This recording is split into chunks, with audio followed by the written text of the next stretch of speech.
Imagine this.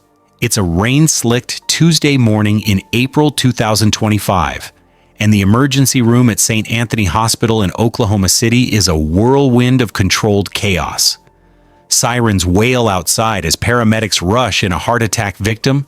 Nurses dart between curtained bays with IV bags swinging like pendulums, and doctors hunch over glowing screens, racing against the clock to save lives. But beneath the fluorescent hum and the steady beep of monitors, something insidious is stirring. Not a virus in a patient's veins, but lines of code slithering through the hospital's digital arteries, planted by the very man hired to guard them.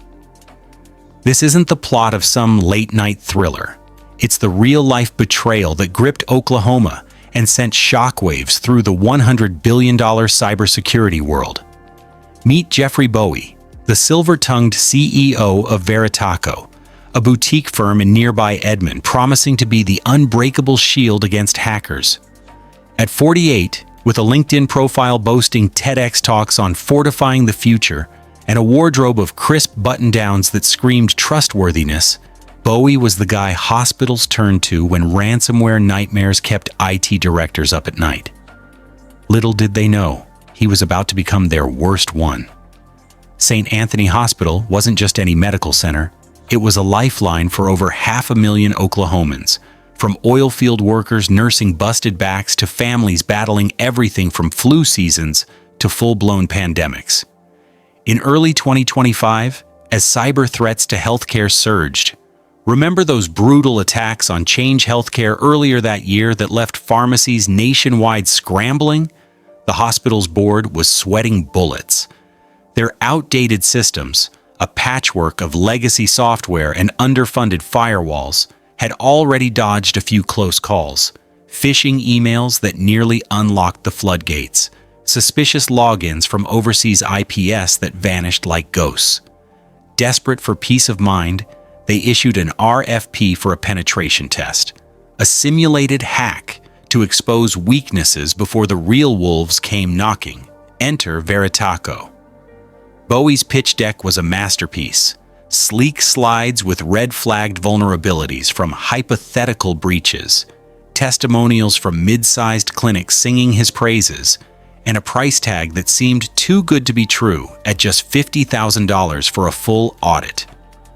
"We're not just consultants," he'd say in that smooth baritone, leaning forward with a conspiratorial wink. "We're your digital SWAT team." The board bit hard.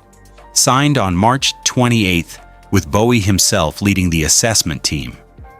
What could go wrong? Everything, as it turned out, because Bowie wasn't there to fix holes. He was digging them deeper, turning a routine gig into a high-stakes heist that could have netted millions in stolen data or extortion payoffs. Picture the scene on April 8th, a deceptively sunny afternoon when Bowie arrives at St. Anthony's sprawling campus, not in a tactical vest like his website photo suggested, but in khakis and a polo that blended him seamlessly into the staff.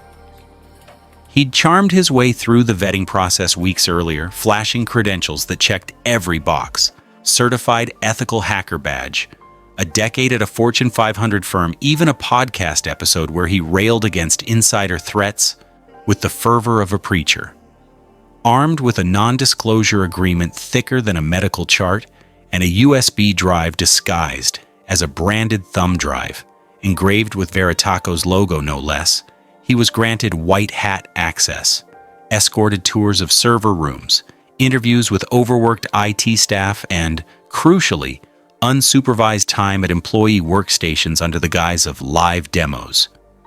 That's when the mask slipped, ever so subtly. While a junior analyst droned on about firewall configs in a conference room, Bowie excused himself for a quick coffee run, slipping into a dimly lit nurse's station during the lunch lull. Heart pounding, not from nerves, but excitement, he jimmied open a drawer for a forgotten password sticky note, a rookie mistake the hospital would later rue, logged into an unattended terminal, and plugged in the drive. What looked like a benign diagnostic tool was anything but. Custom malware, coded in-house at Veritaco's dimly lit basement office, a Trojan horse named ShadowGuard that masqueraded as security software while quietly exfiltrating data. As the USB hummed to life, the infection spread like wildfire through dry grass. Every 15 minutes, it would wake up, invisible to antivirus scans Bowie had pre-vetted as compatible. Screenshots of patient charts flickered across the screen in silent bursts. Names, social security numbers, diagnoses from cancer battles to routine checkups, while keyloggers captured passwords like a thief pocketing wallets in a crowd. Financial ledgers followed, billing codes, insurance claims ripe for identity fraud, even payroll details for 2,000 staffers. But Bowie's genius, or madness, lay in the back door it left ajar, a persistent gateway that could beam in ransomware at his whim, demanding $10 million in Bitcoin to unlock the chaos. He wasn't working alone either. Encrypted signal chats later uncovered by feds showed him haggling with dark web brokers in Eastern Europe, dangling previews of the haul. Prime med data, 500,000 records, clean entry, no traces. One broker bit, wiring $150,000 in crypto upfront as a taste, which Bowie funneled through mixers to a Cayman account tied to his cousin's shell company. Back at the hospital, no alarms blared. Nurses typed away on compromised laptops, dispatching meds via poison networks. Surgeons reviewed X-rays on screens that were secretly phoning home to Bowie's burner server in a Bulgarian data center. For 3 agonizing days, the breach festered undetected, a digital time bomb ticking in the shadows of healing. The first crack appeared on April 11th, when a sharp-eyed IT intern named Sarah Klein, fresh out of OU with a cybersecurity minor and a nose for anomalies, spotted the dragon in the data stream. During a routine bandwidth check, she noticed outbound traffic spiking like a fever. Gigabytes of compressed files, masquerading as system updates, routed through proxies that screamed foul play. "This isn't right," she muttered to her boss, pulling an all-nighter with Wireshark traces that peeled back the onion layers. By dawn, the trail led straight to Veritaco's IP range, Bowie's IP range. Panic rippled through the C-suite as they yanked plugs, reverting to paper charts in a scene straight out of a 90s medical drama. Handwritten orders scribbled on clipboards, ambulances diverted to rival ERS, and a 3-hour blackout that delayed a dozen surgeries. The hospital locked down like Fort Knox, calling in the FBI's Cyber Division and Oklahoma's Attorney General, who dusted off the state's Computer Crimes Act, a dusty statute from the dial-up era, now weaponized against this modern Judas. Bowie, sensing the heat, tried a Hail Mary, emailing the hospital a urgent patch that was really a wiper tool to erase his footprints. Too late. On April 14th, as cherry blossoms bloomed mockingly outside his Edmund split level, a no-knock warrant crashed through his door. SWAT in tack gear, laptops seized mid-boot, and Bowie himself zip-tied on his kitchen floor, protesting innocence with the wide-eyed shock of a man caught red-handed. The raid was just the appetizer. The real feast of revelations came in the forensic feast that followed. Bowie's Veritaco office, a nondescript strip mall suite with motivational posters peeling at the edges, yielded a mother lode. Hard drives etched with patient previews, Slack channels where he joked with a rogue coder about milking the cow, and an encrypted ledger tallying $200,000 in illicit fees from 3 prior tests on smaller clinics. Turns out this wasn't a one-off. Bowie had been running this grift for 18 months, targeting undersecured nonprofits and raking in dark web dividends while preaching ethics at industry mixers. One chat log chilled investigators to the bone. "If they pay the ransom, we split 60-40, hero and villain in one."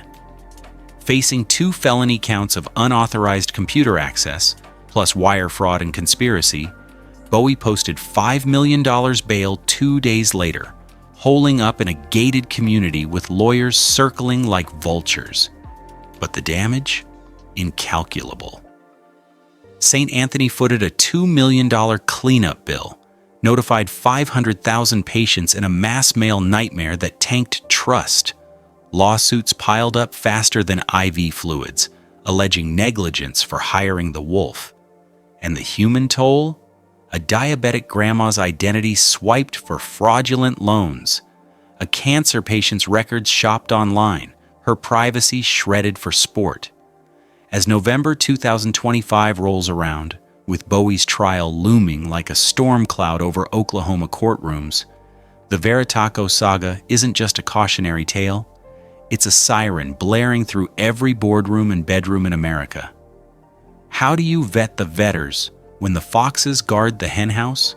Hospitals nationwide are scrambling, mandating triple verified creds and AI-monitored pen tests, while Bowie's fall has minted a new verb, to Bowie a contract, meaning to double down on due diligence.